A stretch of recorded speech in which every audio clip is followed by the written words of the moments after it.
Hello everybody, it's vanburman here. Welcome back to my first impressions, first flight log, whatever you want to call it, of the MJX Bugs 7. Now, I said rather foolishly that I would use it I was going to hope to use it in the house and to scare the cats. I only managed the latter of that, but I did decide that, I'd take it outside in the garden, a bit more open space, less places to crash into, and well, this happened. So I just wanted to give a little bit of context to this particular clip. I noticed that the bugs kept trying to drift into that corner over there, and obviously a bit too much of a confined space for me to keep it straight. And then by the time it hit the wall, I'd sort of lost almost all control over it, and the propellers were whacking against the unit, and then obviously it hit the tree and fell, as you can see. And yes, it's one of them. I don't have anything more to add really to that. It was a bit silly, I suppose, of me to, try and fly it in such confined spaces when, I don't have enough practice with it for that type of thing. No GPS, all that sort of stuff. Relying on the optical sensor, which does seem to throw the drone around a little bit. So, that's probably one of the slight downsides, I would say. It's not the most stablest under 3 meters, but yeah, it's just one of them. Since then, I had a very successful flight today. Managed to take it round the park, the other side of the town from where I live, and was able to get it up in the air. Got it attached to around 13 to 17 fluctuated satellites during the flight. I was able to use some of the modes as well in the app that comes with it. So I was able to do the follow me. That worked really well. I was very impressed. The orbit, that worked really well. I think actually I've got a video of the orbit and the follow me. So I will add them into the clips, or they'll be in the clips at the end when I show you some of the footage that I took.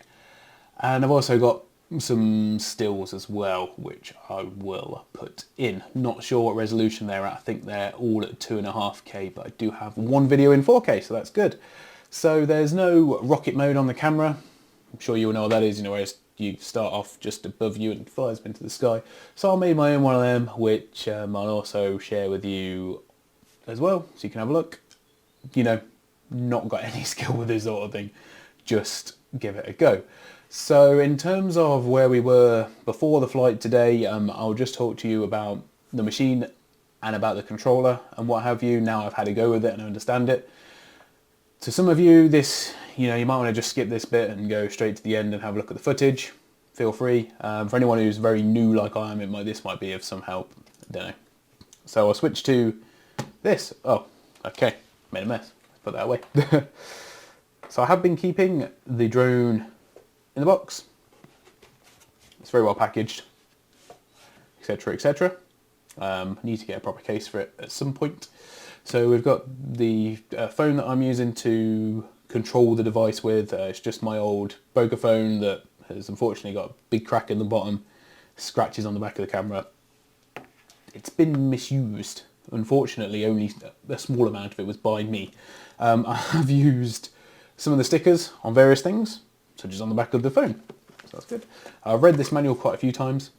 One of the things that I wasn't sure about when I was trying to get from the manual, but I only really found out in practice, is that the home set point is wherever you take it off from. It said, something about setting the home set point or where the home set point is, or what have you. But anyway, it wasn't overly clear.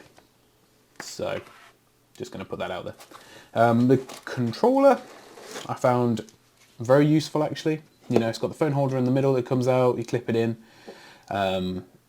Auto takeoff, that's good. Just gets it off the ground, gets a good propulsion up in the air, and then just fly straight up. So I'll turn it on very quickly. So we've got the signal either side, how far away it is, all that sort of stuff. GPS mode, recommend to turn that on. When it was in GPS mode and up in the air at the right height, it was very, very steady. Yeah, wasn't moving, solid as a rock, and holding its altitude really well. So the return to home button, very convenient, easy enough. Came back to within 3 to 4, between 3 and 5, let's say, foot of where it took off from. Very close though. I was very impressed. I didn't know if it would even land in the same postcode. So seeing it, you know, land extremely near where I set it off from was great. So that's about all I can say for the controller. If we go to the actual machine now, unfortunately, if you get one, it will be a lot less scuffed up than mine. You can probably see the scuffs on there and a bit of the tree that it went into. The one thing that I will say about this is, and something I was aware of before, however, is that, you know, you can't move the camera in flight, so whatever you put it as, you're stuck with. There's still a bit of scuff there on there. Oh dear. But it's been fine since I changed the propellers, and that was really easy to do as well. Not that I expect anything like that to be overly complicated, but it was very nice. It was all very straightforward.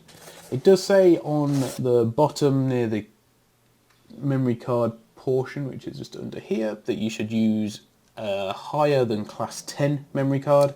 So I did use a SanDisk Ultra class 10 that I've used in my camera for filming 4K and 1080p footage many times, and yes, that seemed to work a charm. So a good quality class 10 micro SD card will also be fine. But, you know, I think is it class C or class 3 or type 3, whatever it is, they will apparently be the best ones for it. So yeah, perhaps stick with them. But yeah, if you've got a class 10 lying around and it's a decent class 10, no, I don't see any issues.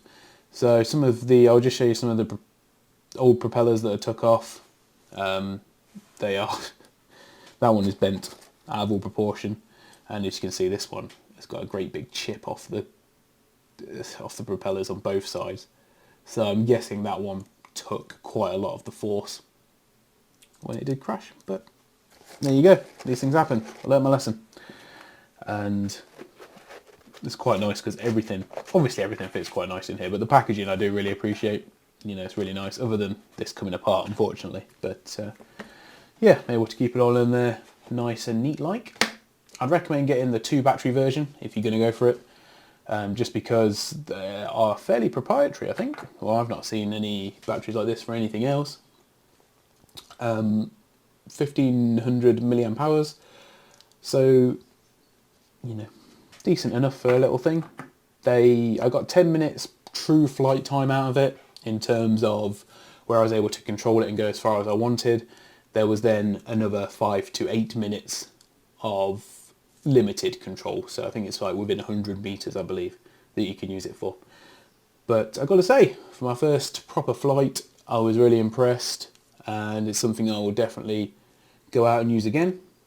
You know, 100%. Next time we get some clear weather with lowish winds, I will definitely be out there. So I think today the wind was about 7 kilometers an hour, so very mild and pretty much perfect, I would say, for putting it up in the air on low speed. I believe you can go up to about 15-ish kilometers an hour in terms of the wind. That's probably on high, and I should have thought it would probably be okay, because when I put it into high mode earlier, you know, it zipped along like nobody's business, you know. Well worth having a look at, well worth thinking about if you're in the market for it. And yeah, I've been impressed. So as I mentioned earlier, I will now share with you some of the videos and stills that I took earlier today. So in this particular clip, I didn't realise, but I actually shot this one at 4K. So this includes the follow me mode and the orbit mode as well. I think it's actually probably not too bad, considering, you know, the low FPS.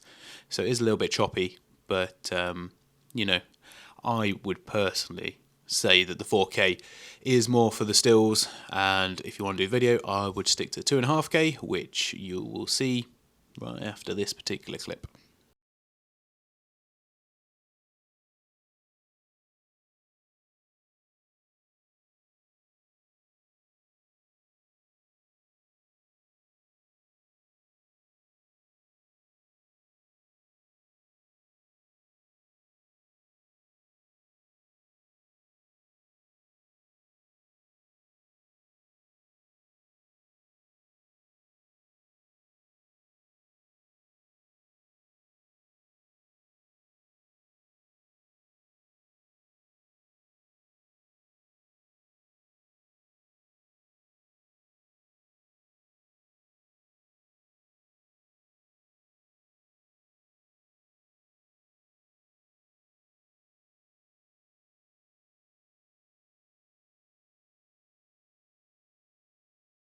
So here we have just some 2.5K footage with the camera pointed directly down because I was getting ready to test out the trying to do my own virtual rocket. So that bit you will be seeing coming up next.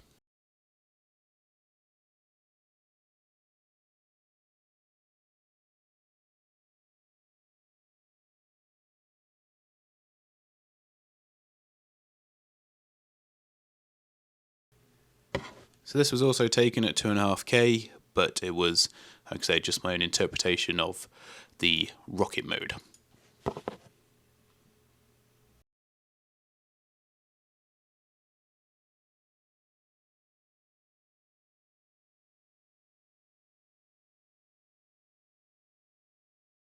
So these are two stills that I have, and they're very, very similar photos. Quite fortunately, it's the only one of 4K photo I've got, along with the 2.5K one.